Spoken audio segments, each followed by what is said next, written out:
tea. Now we will go to the next session. That is our on role of higher education in skill development, with a special reference here and there to NEP 2020. Of course, I have already given the introduction that education is fundamental for achieving full human potential, and also it is required for developing a equitable and a just society, and also for promoting the national development. So by providing universal access to quality education, which is the key to India's continued ascent as well as leadership on the global stage in terms of economic growth, social justice and equality, for scientific advancement, national integration and cultural preservation. So when we are talking about education, it is fundamental. That is for the full human development of the potentiality of the individual. And also, in case if you are talking about a just society and an equitable society, if at all if you want to promote the national development, it is very important to provide a very universal access to quality education. And hence, this quality education only can give a leadership role, try to put India on the global stage when it achieves the economic growth, social justice and equality. Apart from that, scientific advancement, national integration and cultural preservation. So when we talk about higher education, of course, right from foundational stage to higher education, India in 5-year plans, through 5-year plans, it makes an investment into education, wherein higher education plays a very, very important role in promoting the human as well as the societal well-being, as well as in developing India as envisioned in its constitution, a democratic, just, socially conscious, cultured, and humane nation, upholding liberty, equality, fraternity, and justice for all the people. So this is also a preamble, and this is also the very important role that the higher education plays. And it is also very significantly, it contributes towards the sustainable livelihood as well as economic development of the country. So India moves towards becoming a knowledge economy and a society. More and more Indians are likely to aspire for higher education, as we want to see India as a super knowledge power, maybe on the world map. So we have to become a knowledge economy as well as a society. And because of that, there are, of course, I said that India is a country with the most young adults we have. So young Indians are likely to aspire for more and more of a higher education. Now, given the 21st century, that is, the requirements or demands, what we call it as, quality higher education must aim to develop good, very thoughtful, well-rounded, and as well as creative individuals. So, developing creativity, developing creative thinking, developing, apart from that, very divergent thinking, ability to solve problem, well-rounded in almost all aspects, that is social, spiritual, moral, intellectual, right? In almost all, that is a thoughtful as well as well-rounded and creative individuals we want to develop. That is also the aim of higher education.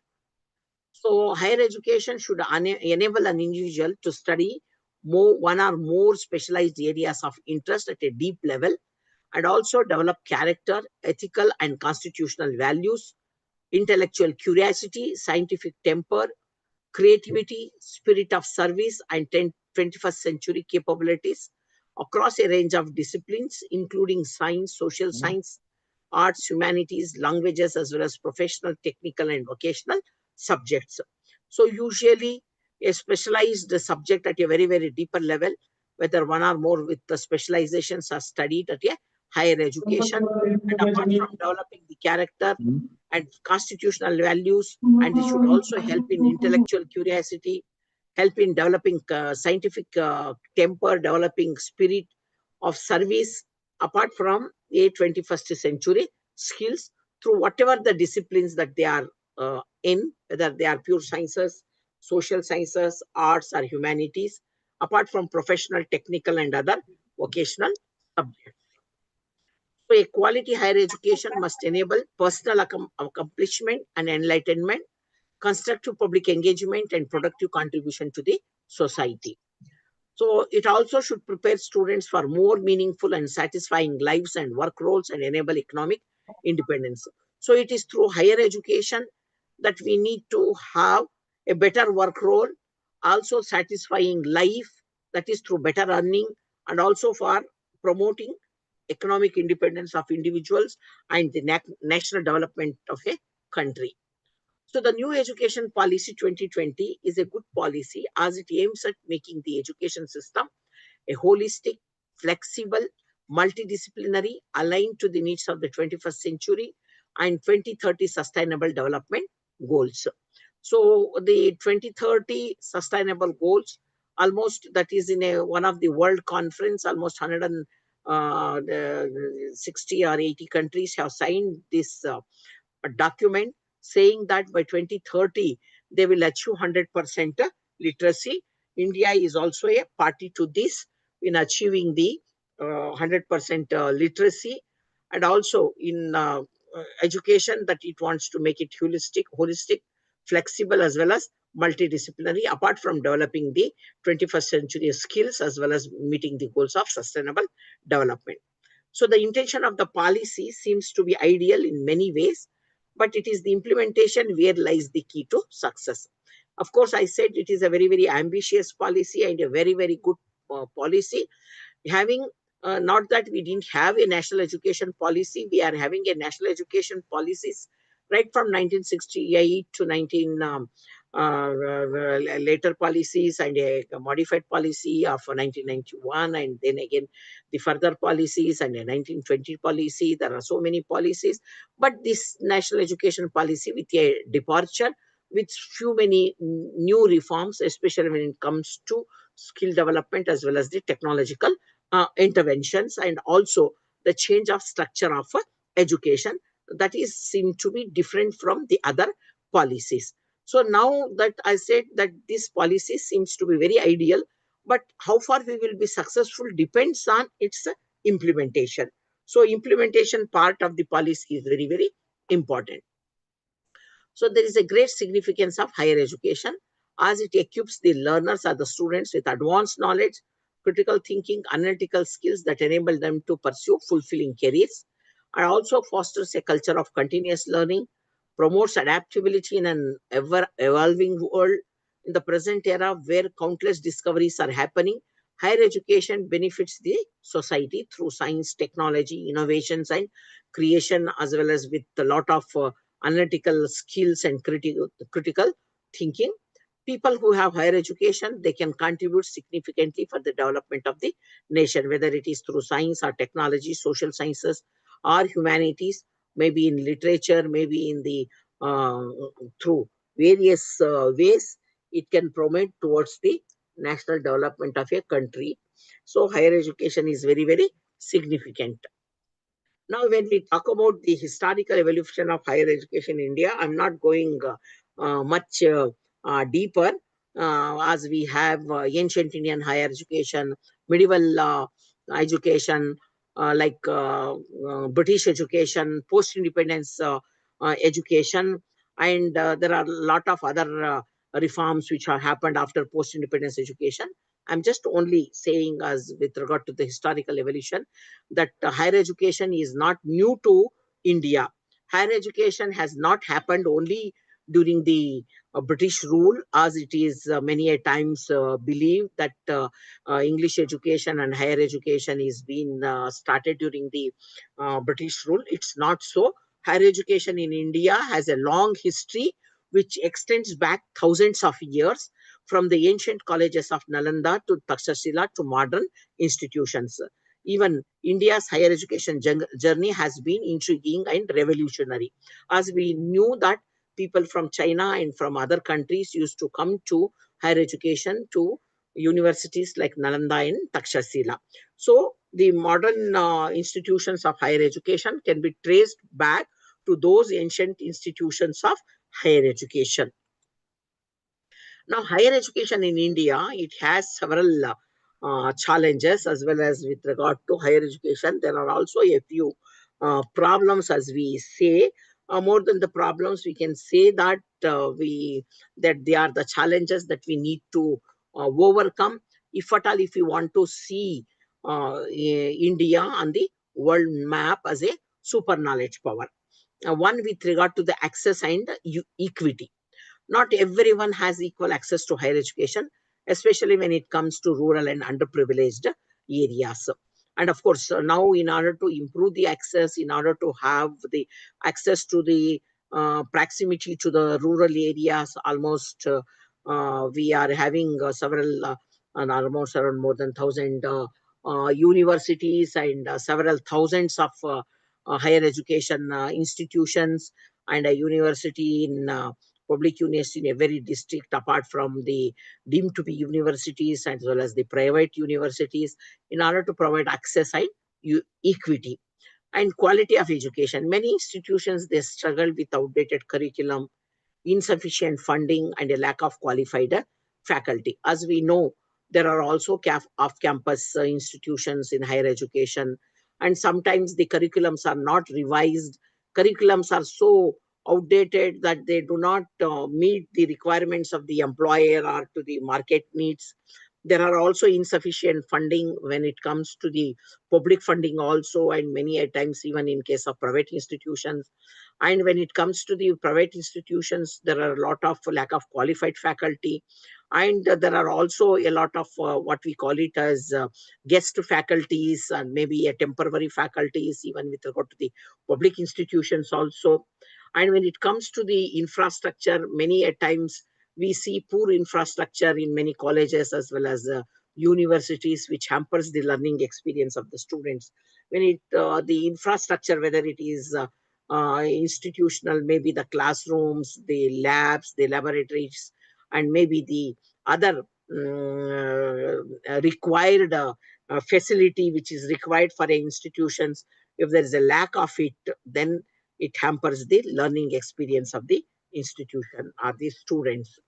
Apart from, there is a lack of a significant gap in the when it comes to research and innovation. There is a gap in research output and innovation due to limited funding and support. And there is not much of a funding and support. And of course, you college teachers and university teachers know it, that every teacher who is in a higher education institution, they don't have access, or many a times they don't have sufficient public funding also, or maybe from private institutions.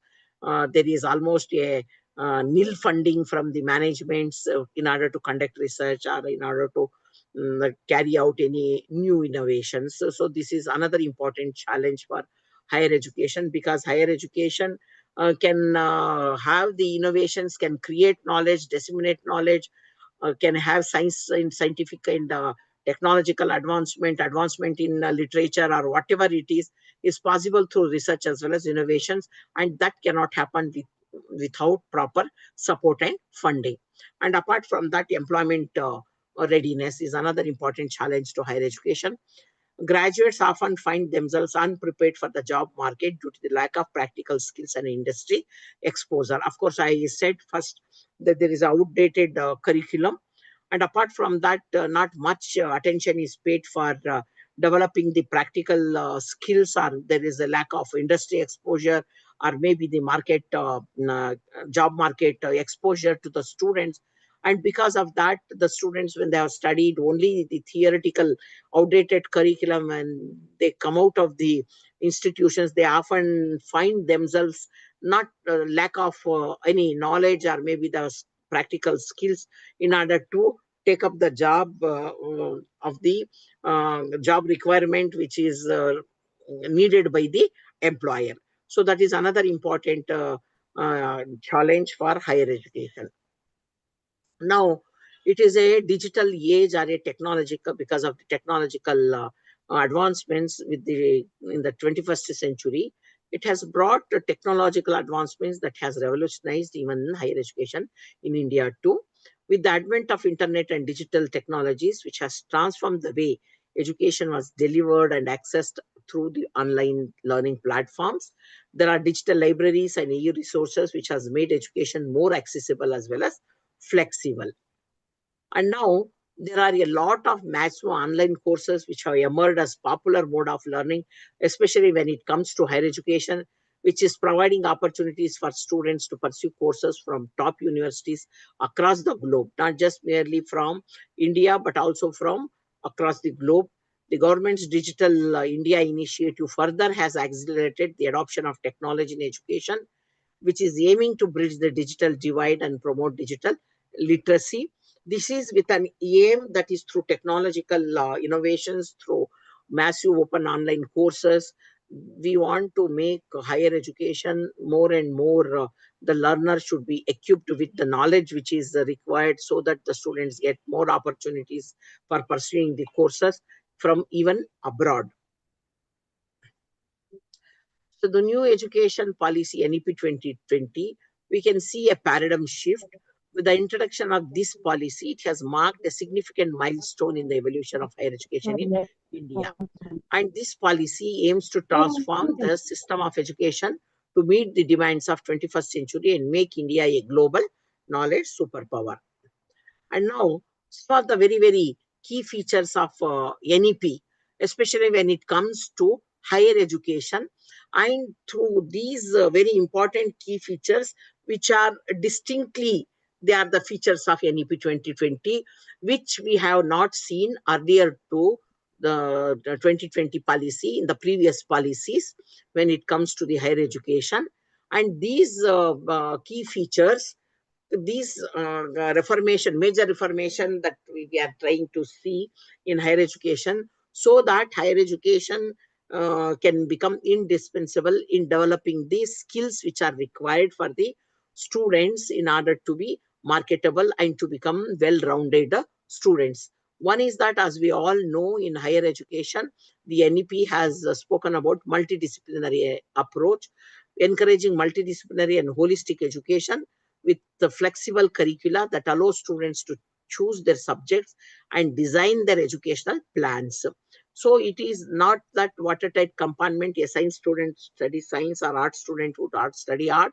So the students are encouraged to choose from multidisciplines in a higher education, and that multidisciplinary approach is spoken, which is a very important key feature of NEP 2020. And apart from that, academic bank of credits. So this has been introduced, that is academic bank of credits, to enable students to accumulate and transfer credits, promoting flexibility and lifelong learning. The students moving like horizontally, that is from institution to institution, or to take the credits, that is both from the academic learning in an institution, and the credits are again into their academic bank from their massive online courses together. And this major reformation is one of the important key feature of NEP in higher education. Focus on research. So by establishing a National Research Foundation, NRF, to foster a strong research culture and to enhance research capabilities in higher education institutions, that is in order to develop the skills of the students, and also it is focusing on the research capabilities of the staff or the teachers they are teaching in higher education institution.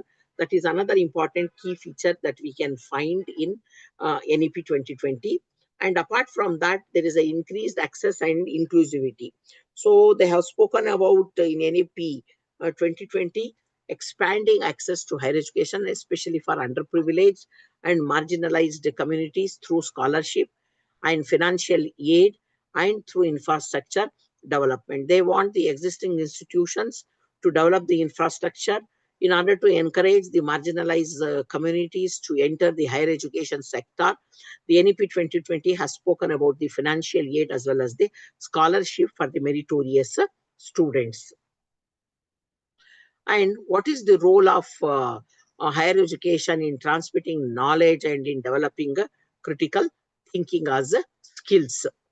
So, in developing the critical thinking skill and in transmitting knowledge, higher education is very, very important, which is considered as the retrospect and prospect mechanism by which society inducts its members into the way of life and belief. It is also partially responsible for the transfer from one generation to the next society's beliefs, values, sentiments, knowledge, and patterns of behavior. And this process of socialization is conservative in that it perpetuates current cultural patterns and discourages deviation from them. So the higher education, it transmits knowledge as well as develops the critical thinking skills among the students. So India's the founding fathers always they have highlighted the importance of tertiary education despite the resources crunch. They have built the universities for social sciences as well as medical colleges and India's the famous institutes of technologies. It was not an easy task after independence. India has forced to miss out on the industrial revolution because of colonial role, which is a very it has made a country very poor with a huge population with an alarming illiteracy rate, particularly among the women. So with all that, the India as a country, it has come out achieving a landmark, not only in reaching the literacy rates to 78 to almost 80%, and also almost around 30% of higher education, apart from several outstanding medical colleges, AIMS and other, and IITs and IIMs and IISCs, and very central universities and several popular state universities and several thousands of colleges after independence in order to provide access to its youth as well as to develop the skills which are required by the employer. India's literacy rate at the time of independence was 12 or 13%. There is a national consensus in India which is encapsulated now in 2016 NEP on education, which recognizes the criticality of education as the most important vehicle for social, economic, and political transformation. And one cannot overemphasize the role of higher education as the key catalyst for promoting socioeconomic mobility and preparing our citizens in the knowledge society. So, tertiary education is facilitating the absorption of the positive effects of globalization and enabling India to develop a trillion plus economy through a highly qualified and broad national talent base that we are having, as we have a very young population, that is young adult population. So through this tertiary education, so it is possible to absorb the global effects as well as to put India to the global map by making it into a trillion plus economy with our highly qualified talent base. So critical thinking is embedded in university graduate outcomes and included in international body statements on higher education. At the same time, critical thinking needs to negotiate tensions within its practice, such as its role as an educational commodity, legacies from European philosophy, and its position in rapidly digitalizing cultures. So this is a challenge for the Indian education. Not only that, we need to see education as a super knowledge power on the global map, and also we need to rapidly position ourselves in a digital culture and develop critical thinking. But at the same time, we should see that education is taken as an commodity or as an investment where we develop the practical skills among the children. Apart from that, university should also act as that is transmitting of knowledge from that is from generation to generation. So what is the role of higher education in various skill development? So when we talk about role of higher education in socio-cultural skill development, so when we talk about skill development, people only think about skill development only in terms of marketability, in terms of economic returns, in terms of productivity, only in terms of higher earning. But higher education has a very important role in developing the various types of skills. India being a country with lot of legacy. So, what is the role of higher education in developing that is socio-cultural skill development?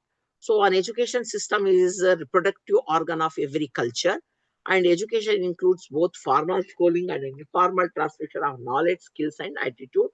Individual members of a society, they grow old as well as they die, while new members are born and grow to maturity. Yet a society's culture is a living entity which transcends all the society's individual members. So a culture changes over time but has a recognizable continuity of basic values and behavioral patterns that distinguishes it from other cultures. That continuity is provided by the educational system. And of course, when we talk about India in the ancient times, whatever the values that we had, whether they are educational values, social cultural values, when it comes to the modern period with so much of media technology, we talk about there are a lot of changes in the values, but still there are certain basic values, there are certain basic patterns of behavior that distinguishes it from other cultures. Like when we talk about Indian culture, Western culture, or Eastern culture. So we are talking about certain basic values as well as patterns which still continues from generations to generation, and wherein that education system, whether it is right from the school education, right from that to the higher education, especially their education system is also, apart from the family, apart from the society, education sector is an important tool in providing this continuity in passing on the socio culture and developing the socio-cultural skills among the students. So from the point of view of society, it is a process of transmission of culture. By culture here, we mean a great deal more than mere art, music, or literature. It refers to the total way of life of a society, knowledge, belief, attitude, values, skills, and behavior patterns. So through the higher education, we are having yoga universities, we are having performing arts universities, we are having Vedic culture, we are having mathematics, we are having different types of Ayurvedas, and we are having different types of universities, higher education institutions, and we are having, apart from that, in our social sciences, in our literature, in our other science of humanities, we try to transmit the culture, we try to project the heritage and the culture of the country. So that becomes like it's a way of life of a society. So it develops the socio-cultural skills and the behavioral patterns among its youths. So if an educational system is altered, its transmission of culture will be distorted. So usually the education system reflects its socio-economic, political, socio-cultural setup of a university. So setup of a university. So the deliberate alteration of an educational system can be a very effective way to change a culture. So education is conceived as a systematic effort to maintain a culture. So we should see that education system should be conceived which projects the socio-economic, political, cultural aspect of the society. In technical sense, education is the process by which society, through schools, colleges, universities, and other institutions, deliberately transmits its cultural heritage, accumulated knowledge, values, and skills from one generation to another. And education acts as an instrument of cultural change as well as social change. So it contributes in expanding the learning process and in improving the human condition through better knowledge, through health, living condition, social equality, justice, productivity, which are central tools for social progress. And education is expected to foster social progress through four different but interrelated purposes, which is humanistic through the development of individual collective human virtues to the full extent, by having even civics and public life, active participation in democratic society, economic by providing intellectual as well as practical skills which make them productive, enhance the society's living condition, and through fostering social equity as well as justice. When it comes to education, it also provides equity, and ultimately, in terms of skill, what we call it as education considered as a sorting the people according to their educational attainment and social prestige. It helps people in the upward social mobility, and it is a positional good, and people can move their socio-economic status through a vertical mobility, through their higher education, and through the possibilities of a job market, which helps in social prestige, helps in socio-cultural uh, development, and also it helps in career choice of the people. The education helps in the career choice of the people, thereby promoting the upward mobility. So, and also education helps in social progress. I said it includes knowledge, belief, art, morals, custom, any other capability, and it is also helps in better knowledge, health condition, equity, productivity for a social progress.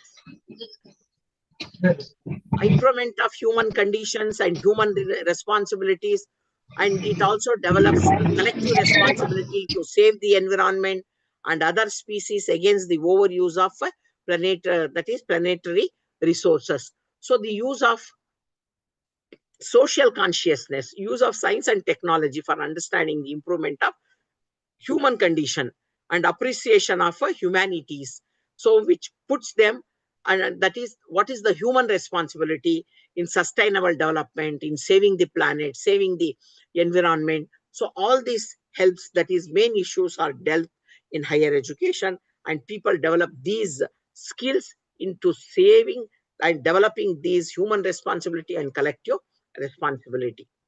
So it is very important for the social progress, and education is also very important for economic productivity and the very important contribution in social equity and justice. India is a country with diversity.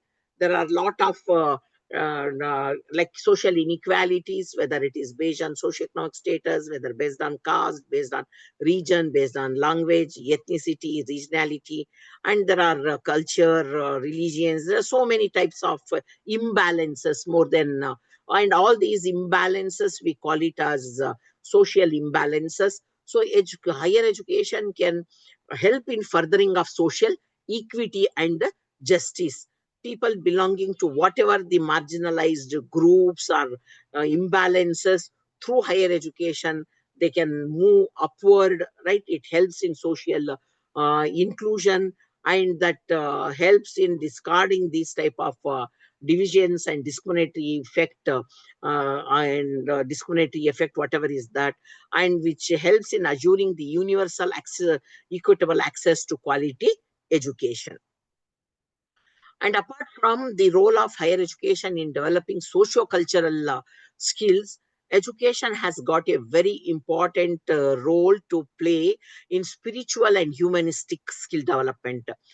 People, when we talk about higher education, we only think of only research, we only think of innovation, we only think of science and technology, we only think of employment, we only think of only higher order skills.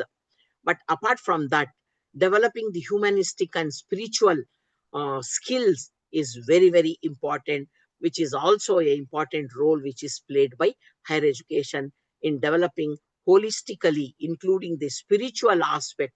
So some say that higher education should focus on students' spiritual growth also, because it can help them become more caring, globally aware, and committed to social justice. It also helps the students to cope up the steps of a rapidly changing technological society. So nowadays, there are also so many programs that we are trying to put it into our regular programs, where there are value-based education, where there are moral education, as we call it as value-added courses. So like yoga education, spiritual education, value-added, that is value education, moral education, physical education, right? Health education, like social development, personality development. There are various ways schools as well as higher education institutions are trying to develop these humanistic and spiritual development.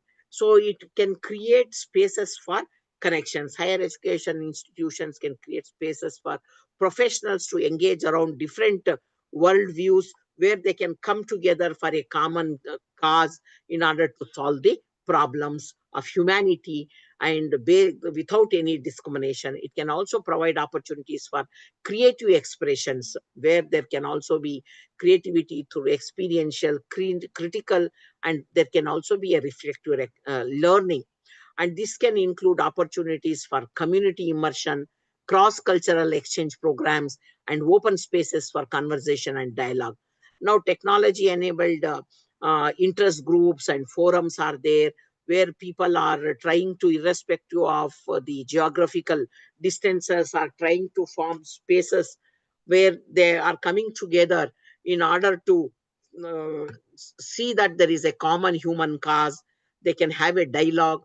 There are also, in higher education, there are cross-cultural exchange programs are there.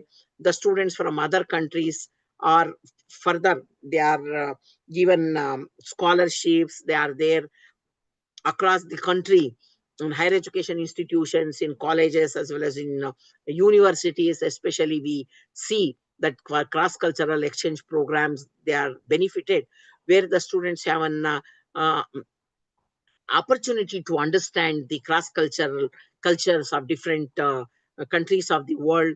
And even in the private institutions, in colleges and institutions nowadays, there is an opportunity for the foreign nationals to get admissions, and the Indian students to go abroad to different countries of the world. And these types of cultural exchanges, which promotes the creative expressions, and in developing the human mechanism, where the holistic approach is developed, and they develop the humanistic values, which helps in developing the human and spiritual values by understanding the cross cultures better. And it also helps students developing the meaning and purpose of life. So when there are interest groups, and there are people with similar aspirations and interests for humanity, or for developing this type of views, cultural and nourishing human values, they come together. It develops a meaning and purpose in life. And that is another important, what we call it as the moral values, the humanistic values and spiritual values. That is through the cross cultural exchanges, through these value added courses. So higher education is trying to promote these humanistic and spiritual uh, values also. It is very important. If you go back to the Greek concept of Peta, they spoke about the curriculum, grammar, poetry, history, moral philosophy, and infuse students with knowledge and abilities. That is, apart from that, they wanted students enlightenment. And we also see it in Western education, the values of rationality, science, and human progress, and the values of pragmatism.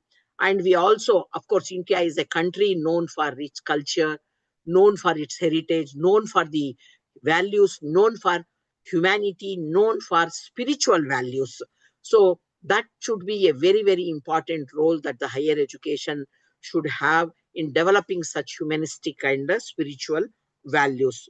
So whenever we talk about higher education, we talk only about economic aspect. We talk about only economic development. We talk about only the economic returns. No, higher education has got a very important role in developing not just merely the skill development for the purpose of earning, or not just for the purpose of economic development, but for lifelong human development, including the humanistic and spiritual values. So even a country where we are talking about through our constitutional preamble, non-discrimination and multiculturalism. So is a country which is an example of multiculturalism and pluralism, and that should be upheld for a just and a progressive society through our higher education. And apart from that, a very important role that higher education plays in economic skill development, which is also a very important aim in making education a super knowledge power in order to put India onto the global map. So education is the most powerful weapon that we can use to change the world, spoken by Nelson Mandela. So it plays a great role in the socio-economic development of every country because it is socio-economic, it is intertwined together. You cannot separate economic from the society. So whatever the economic we are talking about the economic or the earning or maybe the national development through people. So the society or the socio-economic or socio-cultural, socio-political, right, socio-humanistic. So that way all these roles of higher education, they are intertwined. So education provides the foundation for development. It is the key to increasing the economic efficiency as well as the social consistency. So no country can achieve economic success without investment in education. First of all, educated human capital is a very important investment to education. So through increasing our GDP or through, if at all, if you want to increase our GDP, or we need to make a investment in our educational institutions when it comes to school education, which is a foundation leading to tertiary education. If you want to talk about the science, the research, the innovation, the technology, and making India a super knowledge power, there has to be an investment in higher education, in its research, in its innovation, in its cross-cultural exchanges. Only then, by investing into higher education, we can develop the human capital, and these human capital are very important, which is nothing but investment to education. So health and nutrition, primary and education, which can raise the productivity of workers as well as the rural and urban. Secondary education, which includes vocational, which facilitates the acquisition of skills and managerial capacity. Whereas higher education or tertiary education is supports the development of basic science, appropriate selection of technology imports, and the domestic adaptation and development of technologies. Secondary and tertiary education also represents critical elements in the development of key institutions of government, law, financial system, among others, all essential for the economic growth of any country, so also India. So education has a significant impact on economic growth since it boosts the productivity. Hence, it raises the country's gross domestic product or the GDP. So higher education is becoming increasingly important in policy making because of the growing value of knowledge in the growth process. Because through its research and development operation, higher education plays a significant role in creation of new knowledge and innovation and in the utilization of knowledge that has been developed elsewhere in many countries. Governments and individuals, households have been expanding their investments in higher education, which has resulted in massification and eventually universalization of higher education.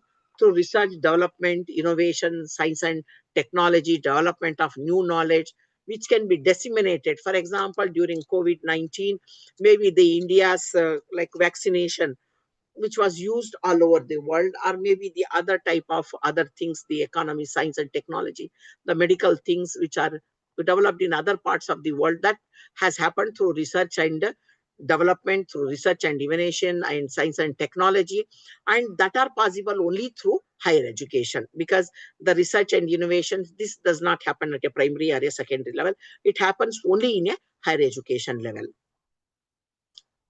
So higher education is all about enhancing students' abilities and productivity, which raises students' income and fosters economic growth. Thus, higher education plays an inevitable role in the process of economy growth as well as the development of any country for that matter.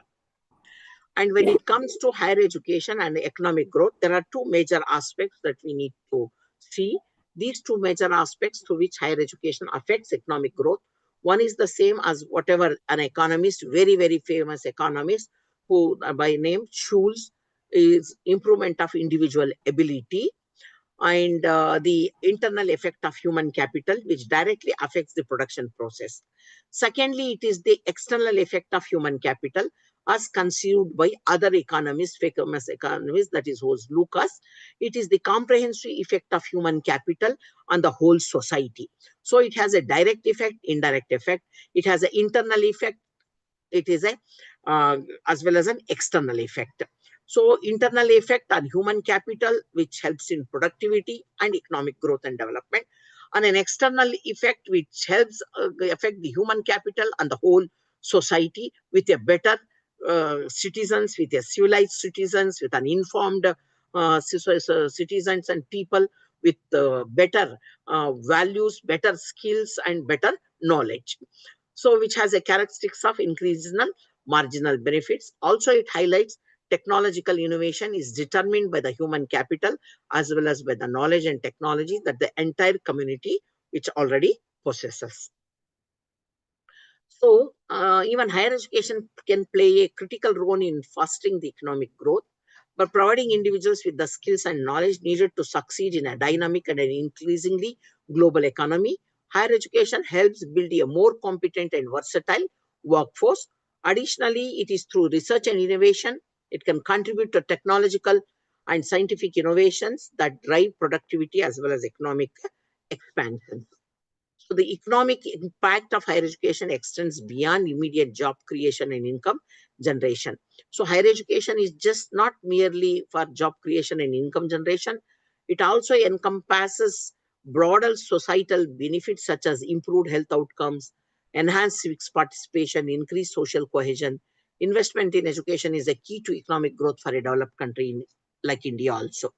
So the United States transforming our world, the Sustainable Development Goals 2030 agenda is very ambitious global agreement in recent history, which is highly dependent on overall balanced systems of the higher education. And now, higher education raises socioeconomic status and promotes economic equality. Not only it promotes higher education social equality, but it also promotes economic equality through by providing access to education. Higher education enables individuals from diverse backgrounds to improve their socioeconomic status. Scholarships, grants, and affirmative action policies help ensure that higher education is accessible to underprivileged as well as disadvantaged groups. And this inclusivity helps bridge the gap between different socioeconomic classes and creates a more inclusive higher education system that fosters social mobility and reduces economic disparities. This is a very important part that higher education is playing by improving the economic productivity. Furthermore, according to the research conducted by organization that is OECD, Organization Economic Cooperation and Development, people who have completed their higher education degrees make more money overall than people who have only completed their secondary or primary education. So it also develops higher education global competitiveness.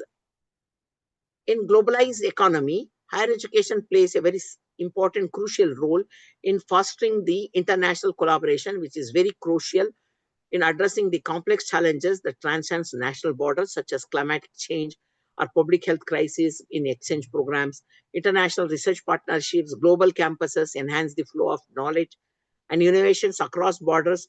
Graduates with international experience and global perspective can be better equipped to operate in a diverse and interconnected world. So higher education institutions attract students and researchers from around the world.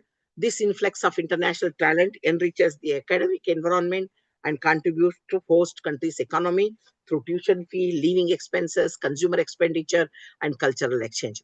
Moreover, international students often bring new ideas and perspective, fostering a culture of innovation and also inclusivity. Alignment with leader market needs for generating employment. So higher education also generates new job prospects, also drives away jobs, especially in sectors of economy that primarily rely on repetitive routine work, which is a release, one of the report which is released by World Economic Forum. It projects by 2025, artificial intelligence will have replaced 75 million jobs worldwide, while also creating 133 million new ones. So this indicates that there will be a net gain of 58 million jobs worldwide, where there will be notable employment displacements in some sectors of the economy. So in a situation like this, the nation may face significant challenges in providing laborers with the education and training necessary to enable them to transition into other roles. So according to the Global Business Coalition of Education and United Nations Children Fund and the Education Commission, more than 50% of Indian youth are not on track to have the education skills necessary for employment by 2030. So technological advancement needs to grow hand in hand with upgraded skills. So what we want through higher education, we need to have technological advancement so that we grow hand in hand with upgraded skills. And quality education, raising awareness of new college and university educational programs around the world, mentorship programs, career guidance, and development of competitive skills through training and internship are all ways to make this achievable. So this approach can surely make the youth aware, talented, confident, and ready to compete with their global peers. So this requires ongoing collaboration between academia and industry to identify skill gaps and develop the relevant curricula in our higher education system. So work integrated learning opportunities such as internship and cooperating and programs can also help bridge the gap between academic training and industry needs. These programs provide students with practical experience and exposure to real world work environments, enhancing their employability upon graduation. By aligning educational programs with labor market demands, higher education institutions can better prepare the students for the 21st century. And apart from that, the higher education has a role in political and citizenship skill development, which is very, very important for the 21st century 21st century student. So the civic purpose of education is clearly stated in internationally agreed sustainable development goals, with the expectation that by 2030, all learners acquire the knowledge and skills needed to promote sustainable development, including, among others, a thorough knowledge for sustainable development and scientific sustainable lifestyle, human rights, gender equality, promotion of a culture of peace and non-violence, global citizenship, and appreciation of cultural diversity and cultural contribution to sustainable development. So these are all very important civic role of education, especially higher education. So there are so many conferences which have happened right from 1968 till recently. They are all talking about the main thrust of higher education, that is promoting citizenship via education for social engagement, democratization, and enlightenment. So higher education can also help people become more assertive, more knowledgeable. They should know how to use their rights. Apart from how to exercise their duties, should also be important, which can help create a better, that is aware society, knowledgeable society, which leads to a better social order. And apart from that, there is a very important role that higher education should play in developing the technological skill development. Of course, higher education can be a key force for technological innovation and long-term economic growth. So, for example, when we talk about higher education, it can help countries shift their economies to be more knowledge intensive. Education can help advance technology in several ways, including preparing the students for future. Technology can help students develop digital technology skills and other critical skills, problem solving, adaptability skills that are necessary for success in the 21st century job market. This can help students navigate a technology driven society and adapt to future advancements with the confidence. So developing the technology skills are very important for the job market, and higher education should foster these technological skills too. And there are also changing roles for the teachers also. So technology can change that the roles that is traditional or conventional teachers are playing, from the primary source of information to more of a guide on the side. So the teachers can use technologies to conduct action research in classrooms, to advance problem solving related to environment, content, and curriculum. They should allow the students to bring knowledge from multiple sources, from multiple directions. They should become the primary source of, rather than the primary source of information, they are knowledge provider. They should become facilitators of knowledge. They should become more of a guide on the side. So that should be the changing role of a teacher in promoting the technology road and also learning the use of technology and improving communication and collaboration. So with the use of technological tools, by developing the technology skills, it helps in collaboration as well as it helps in communication. So we are using, there are so many platforms, including the social media platforms, and there are so many other ways we are trying to communicate with the world over, and also we are developing the networking skills as well as collaborating skills. And this is the technology can expand the opportunities for students to collaborate on group project using tools like wikis, Google Doc. There's so many other platforms are there. This is only one thing I'm just speaking. So the higher education should pioneer in developing the technological skills among the students. Improving accessibility and inclusivity. Technology can improve accessibility and inclusivity in education, especially that after the pandemic, the importance of technology is being realized not only in higher education but also at all levels of school stages. And also, it helps in improving the learning. Technology can help students learn new skills and gain knowledge that can be useful for their future careers.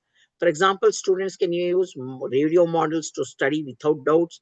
Technologies can help students retain knowledge by learning in a very fun manner. There are gaming simulations, and it is education which is available to them 24 bar 7.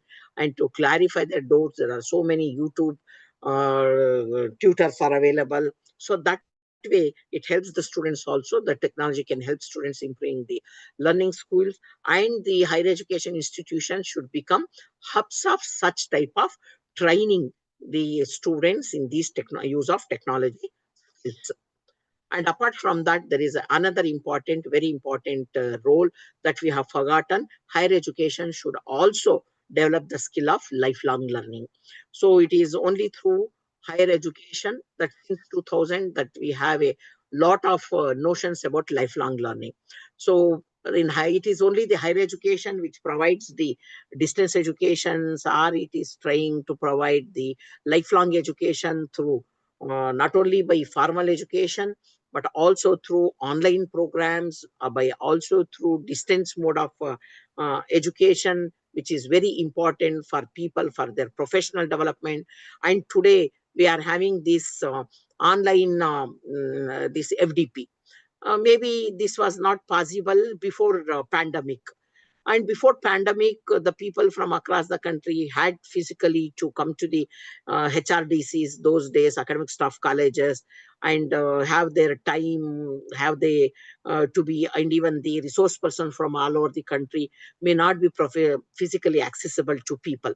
Now, because of these, the expansion of these use of the technologies which are available after the pandemic, especially, we have moved to the blended modes as well as we have moved to the online mode, where people from across the country may be sitting in their comfort zone of houses, maybe the offices, and can access the experts from all over the world and from the country. And such type of bonding and such type of interactions are possible because of the use of technology and the technology skills, whether both sides, the experts or maybe the participants are using, because of the skills that they are, it is the use of technology in the skills that they are having. So in adult education sector, it is replayed, it has been replaced by much more fluid and market oriented visions, where there are self oriented learning and digital provisions are available, making extensive use of new information communication technologies, which is helping in lifelong learning. So professional development, or whether it is add-on courses, or whether it is higher education, maybe improving one's social desirability through higher education. All these are the higher education is helping them, that is in a lifelong learning. So apart from digitalization, there is a robotic automation, there is a shift towards to low carbon economies, and there is a support for this green transition, and there is a growing recognition of centrality of lifelong learning to future skills. So in the future, we need to make people more, we make people to for self-learning, right? Self-study, maybe in through higher education, through higher online programs, and through online skill, that is what we call it as knowledge transition, where people should be able to transit more towards a sustainable world. So the higher education has a very important role even in case of a lifelong learning. So they can develop skills, foster knowledge, help people in a lifelong learning. And apart from that, higher education should help in developing the soft as well as the practical skills. So these soft skills or practical skills are very, very soft skills, what we call it as, and the practical skills, apart from the technical skills, soft skills are very, very important for any knowledgeable workforce. So it may be a language development or a communication development. It may be a like emotional, what we called the development, or maybe it is critical thinking, the ability to problem solving, and the ability to share, ability to be more relevant, ability to connect. So these soft skills are very, very important for a individual, apart from the technical skills in a knowledge, that is in a workforce. So engineering programs are, there are different types of things. I hear, I forget, I see, I remember, I do, I remember. So thus it is very important in higher education sector, whether it is engineering, medical, social, or pure sciences.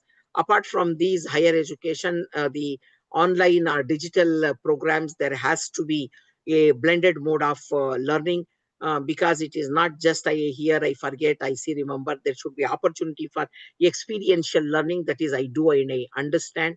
And that is what the role of higher education, and through which that these soft skills can be developed apart from the technical skills.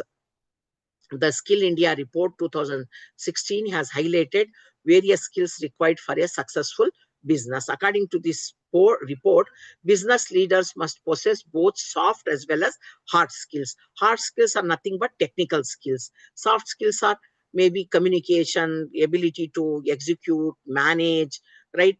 Stress management, emotional management, that is connecting with people, transacting with people, right? Establishing like human connectivity. So all these crucial roles which need to be developed. So higher education should help in fostering these type of skills, apart from critical thinking, complex analyzing of communication skill, complex cues, as well as effectively uh, communicating it. So lifelong learning is essential. Cognitive outcomes and self-regulated behavioral management and social communication skills, apart from the cognitive skills, are very important, that should be provided by the higher education. So the higher education in India is to create a globally competitive and equitable education system. So what we are talking about higher education in India is to create a globally competent and equitable education system.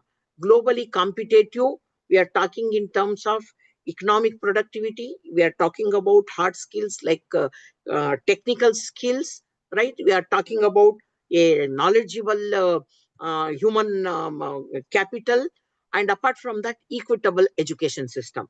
So in equitable education system, we are talking about socio-cultural skills, we are talking about socio-political skills, we are talking about the other soft skills, we are talking about the civic sense, we are talking about humanistic skills, we are talking about the spiritual skills.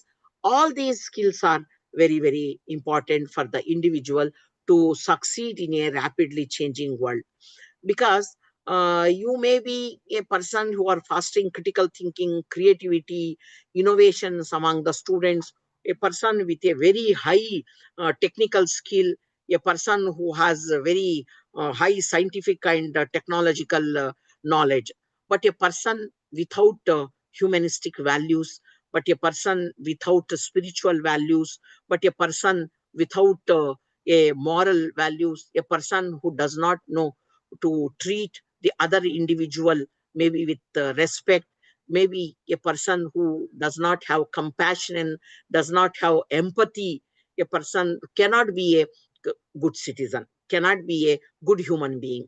So we say that you develop all the necessary skills, not just technical or not just the productivity, or in order to put individual in a globally competitive world, all these hard skills, all these economic productivity, these skills are required for a equitable just society. The other necessary skills are also very very important for the human being. So we may create good engineers, we may create good scientists, we may create good teachers, we may create all types of people with the technical skills. But if you are not creating good human beings, then that society does not progress. Then that society cannot boast of a equitable and a socially just society. So I would like to say that above whatever it is, whether it is through higher education or the other tertiary, what we call it as education, when we are talking about commitment to innovation, research, economic development, we should also talk about inclusivity. We also should talk about collaboration. We should also talk about partnership. And apart from creating a equitable and a prosperous economy, and that prosperous economy is one where all the people have a equitable and a access for a very resource, and there is a good quality life. And a good quality life is possible only when you are developing socio-cultural skills, humanistic and spiritual skills, and maybe when you are developing all types of soft skills, you would develop all types of technical skills, best teachers, maybe engineers, and the doctors, scientists, everything. Above everything, we need to develop the best human beings first. So only by developing best human beings, the future of Indian education looks promising, which can increase focus by increasing the digital learning and also personalized education, and the emphasis on skill development and vocational training to meet the demands of the modern workforce. The national education policy aims to make education more holistic, flexible, and disciplinary. So